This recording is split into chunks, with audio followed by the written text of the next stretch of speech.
Well, next up on Undercurrent, Jenai Tomlinson takes a look at some of the feedback from the WA state budget.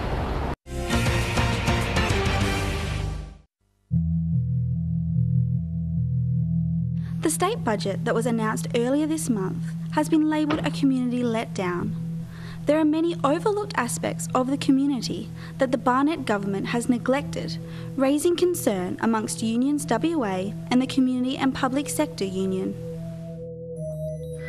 Look, this government, again, is running down the public service in this budget. Already we've seen savings in excess of $1 billion, and this budget represents over $1,900 million savings from the public sector. We see child protection having huge numbers of vulnerable children who are at risk and are not assigned caseworkers. We see a whole range of services that once were available for farmers and for primary resource producers done away with, it essentially, no longer there. The big thing missing from the state budget is greater attention on the ageing population. We have a situation where something like 25% of the population in Western Australia will be over 60 within the next few years. So it's important to do some long-term planning for that. In areas like housing. Housing is an area of crisis for seniors. We're seeing homelessness. We're seeing people unable to access appropriate housing. So more on that would have been much more exciting for us in this budget. We've also seen community social trainer jobs axed and families with people with disabilities left floundering in terms of getting services for their family members. Certainly there'll be people losing jobs.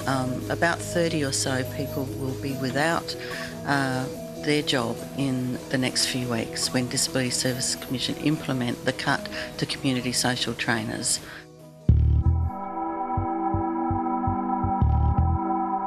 We contacted Christian Porter, asking him about the claims of community neglect in the budget, and we were issued this statement. The state government's efficiency dividends have been implemented to identify waste and savings across government and the public service. Growth in recurrent expenditure under this state government has seen massive increases in budgets of health, education, police, disability service, mental health and child protection. What we're seeing is constant savings measures and constant cutting of funds and staff. The government have also imposed a staffing freeze in a time when the population's growing by 1,000 a week in this state. They have placed a staffing freeze in the public service. It just doesn't make sense. I think that there's a growing level of concern about this government's priorities. We've seen massive increases in electricity costs for average people. It's up 59% since this government came to power. I think people are starting to realise that these are significant costs. They're having a real impact on families. At the same time that this government is making those kinds of decisions, they've also decided to spend $25 million on a new office for Colin Barnett.